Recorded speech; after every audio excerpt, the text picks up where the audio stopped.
LA 몬트레이 파크 총기 난사 사건으로 11명이 숨진 가운데 어제 샌프란시스코 근교에서도 총기 난사 사건이 발생해 7명이 목숨을 잃었습니다. 미국 보건당국이 코로나19 백신을 독감 백신처럼 매년 한두 차례 정기적으로 접종하는 방안을 추진합니다. 뉴욕시가 골드만삭스 등 민간 금융기관과 함께 소기업을 위한 대출 지원에 나섭니다. 무려 15년간의 공사 끝에 맨해튼 그랜드 센트럴 롱아일랜드 로드역이 내일 첫 운영을 시작합니다. 이상은 TKC 뉴스데스크 오늘의 주요 소식입니다. 아름다운 제품에서부터 아름다운 사회를 만들기까지 키스는 뉴욕에서 시작하여 현재는 전 세계 12,000명의 직원들과 함께 끊임없이 도전하는 기업입니다. 사람을 생각하고 존중하는 기업. 키스는 한인들이 사회의 주인공이 될 수 있도록 든든한 버팀목이 되겠습니다. 글로벌 뷰티 기업 키스. 뉴욕 주민들은 빠른 것을 좋아합니다. 코비드-19에도 빠른 조치가 중요합니다. 증상이 있는 경우 빠르게 검사와 치료를 받으세요. 치료는 빠를수록 좋으며 중증 질환 예방에 도움이 됩니다. 그러니 빠르게 조치하세요. 65세 이상과 기저질환자는 더 서두르세요. 검사 및 치료는 담당 의료 서비스 제공자 또는 212-268-4319로 전화하십시오. 기억하세요. 코비드-19 백신은 바이러스로 인한 중증 질환을 예방하는 최선의 방법입니다. 오늘 nih.gov/백신파인더를 방문하세요. 시청자 여러분 안녕하십니까? 1월 24일 화요일 TKC 뉴스데스크 첫 번째 소식입니다. LA 몬트레이 파크 총기 난사 사건으로 11명이 숨진 가운데 어제 샌프란시스코 근교에서도 중국계가 총기를 난사해 7명이 목숨을 잃었습니다. 어제 오후 2시 반쯤 샌프란시스코 남쪽 30마일 지점의 하프문베이의 농장 지역에서 총기 난사 사건이 발생해 7명이 숨지고 1명이 중상을 입었습니다. 경찰은 총기 난사 사건이 발생한 곳은 버섯 농장과 트럭 운송업체로 약 2마일 정도 떨어져 있으며 각각 4명과 3명이 숨졌고 용의자인 67세 남성 자오춘리를 체포했다고 밝혔습니다. 자오춘리는 범행 2시간 뒤 스스로 하프문베이 경찰서로 차를 몰고 가 주차장에서 별다른 저항 없이 경찰에 체포됐습니다. 경찰은 용의자가 범행 장소의 어린이 데이케어 센터에서 일했었다고 밝혔으며 몬트레이 파크 참사에 이어 이번에도 가해자 및 희생자가 모두 중국계로 확인됐습니다. 또 어제 오후 1시쯤 아이오와주 디모인의 한 교육센터에서 총격 사건이 발생해 학생 2명이 숨지고 교사 1명이 중상을 입었습니다. 한편 지난 21일 밤 몬트레이 파크 댄스 교습소에서 발생한 총기 난사 사건과 관련해 중상자 1명이 목숨을 잃어 사망자는 11명으로 늘었습니다. 미국 보건당국이 코로나19 백신을 독감 백신처럼 매년 한두 차례 정기적으로 접종하는 방안을 추진합니다. 연방식품의약국은 오는 26일 자문위원회 회의를 열고 코로나19 백신 접종 절차를 간소화하고 백신 성분을 변이 발생 등 유해 상황에 맞게 정기적으로 업데이트하는 방안을 논의합니다. 특히 일부 어린이와 노년층, 면역 저하자 등에 대해서는 1년에 2차례, 그 외 건강한 성인에게는 1년에 1차례 정기적으로 접종을 실시하는 방안을 채택할 것으로 알려졌습니다. 또 각종 변이에 대응하기 위해 매년 1회 이상 현재 유행하는 코로나19의 유형을 정기적으로 평가하고 이를 근거로 매년 6월 초 가을에 공급할 백신의 성분을 결정하는 방안을 검토합니다. 연방식품의약국은 백신 성분 결정 등은 세계보건기구가 전체 상황을 파악해 결정하는 것이 바람직하지만 당장은 실현이 불가능하므로 우선 미국이 독자적으로 이 같은 정책을 시행한다는 방침입니다. 뉴욕시가 골드만삭스 등 민간 금융기관과 함께 소기업을 위한 대출 지원에 나섭니다.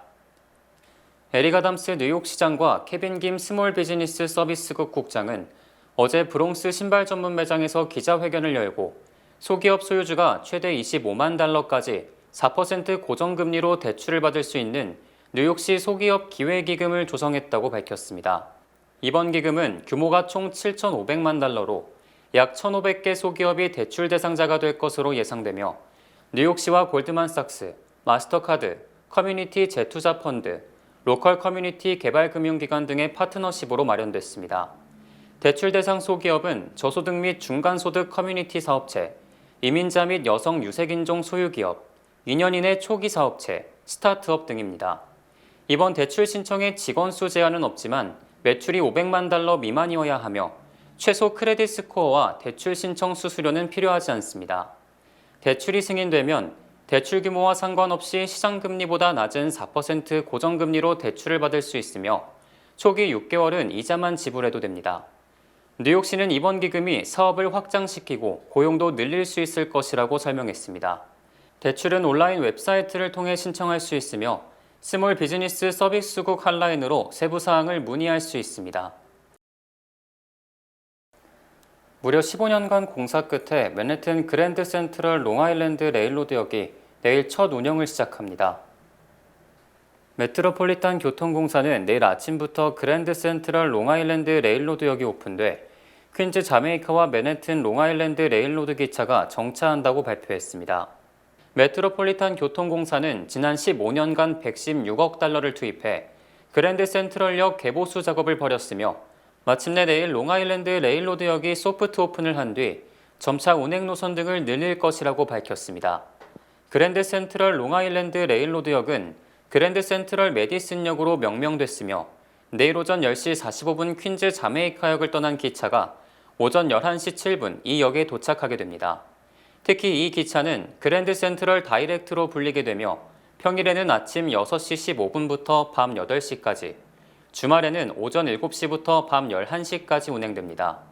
그동안 롱아일랜드 레일로드 기차는 맨해튼에서는 서쪽에 해당하는 펜스테이션에만 정차해 롱아일랜드 지역에서 맨해튼 동쪽으로 오는 승객들은 큰 불편을 겪어왔습니다.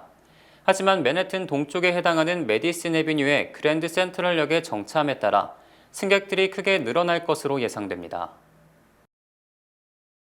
뉴욕 존 F 케네디 공항 내 노숙자들의 비율이 급증하고 있어 안전에 대한 우려의 목소리가 나오고 있습니다. 최근 뉴욕 존 F 케네디 공항에 노숙자들이 몰리면서 더 큰 문제를 낳을 수 있다는 우려가 제기되고 있습니다. 노숙자들이 주로 모이는 지역은 공항철도와 제5 여객터미널 사이의 통로로 특히 요즘과 같은 추운 겨울에 더 많은 노숙자들이 유입되는 것으로 확인됐습니다. 공항 직원은 이들이 자메이카역에서 공항철도를 타고 공항 내부로 들어온다고 설명했습니다.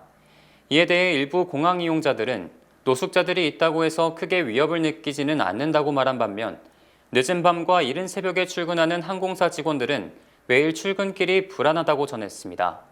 특히 노숙자들이 폭력을 행사할 경우에만 경찰을 부를 수 있어 이는 더 큰 문제를 초래할 수 있다는 지적도 나오고 있습니다.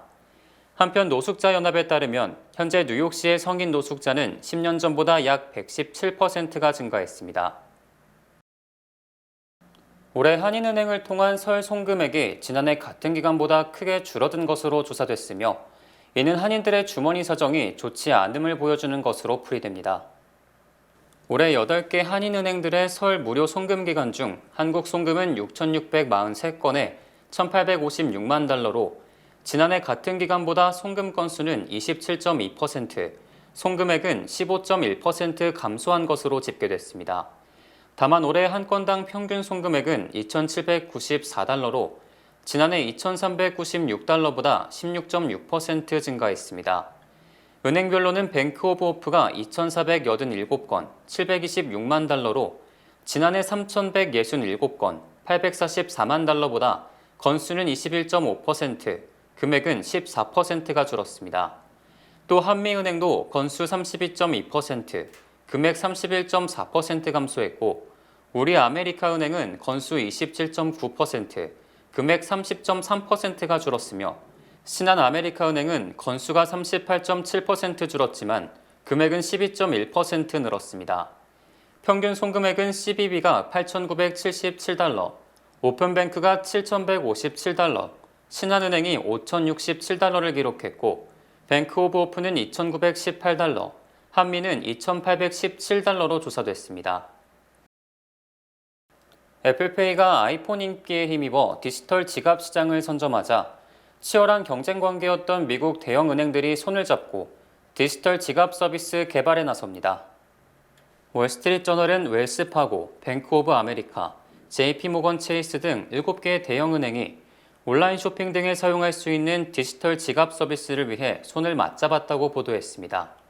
월가 대형 은행들이 경쟁에서 협력으로 돌아선 것은 애플페이와 페이팔 등의 디지털 지갑 서비스가 시장을 선점한 데 따른 것으로 대형은행들이 힘을 합치면 현재 예금 고객들만 확보해도 승산이 있다고 판단한 것으로 풀이됩니다.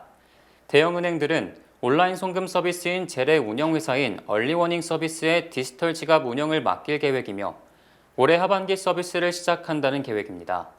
또 비자와 마스터카드 등 신용카드 회사들도 디지털 지갑 서비스를 자체 추진 중에 있지만 대형은행 측이 이들과도 접촉해 합류를 촉구한 것으로 알려졌습니다. 현재 애플은 아이폰 기반의 애플페이를 통해 온오프라인 전자결제 시장을 선점하면서 핸드폰 업체에서 금융업체로의 변모를 시도하고 있습니다.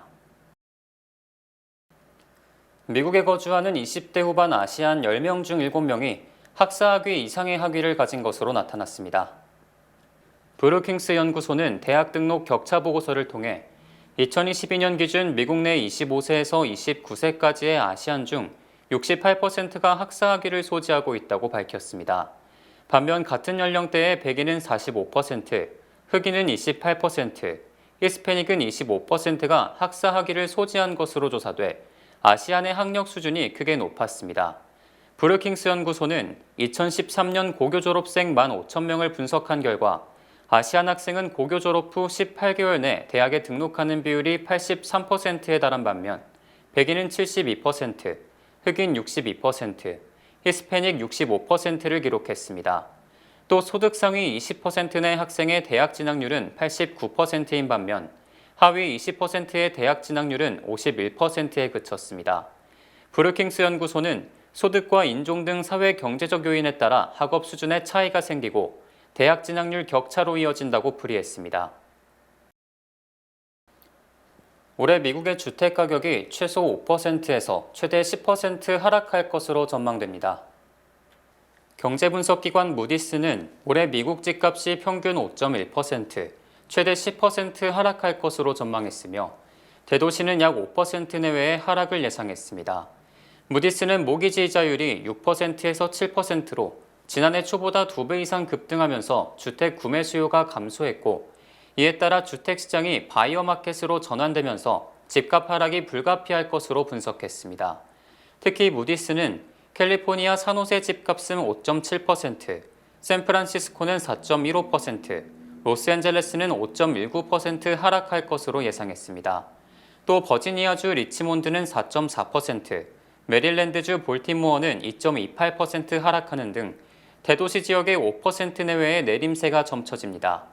하지만 부동산 정보업체 진로우는 올해 주택가격 하락이 1.1%에 그칠 것이라며 무디스와는 다른 전망을 내놨습니다.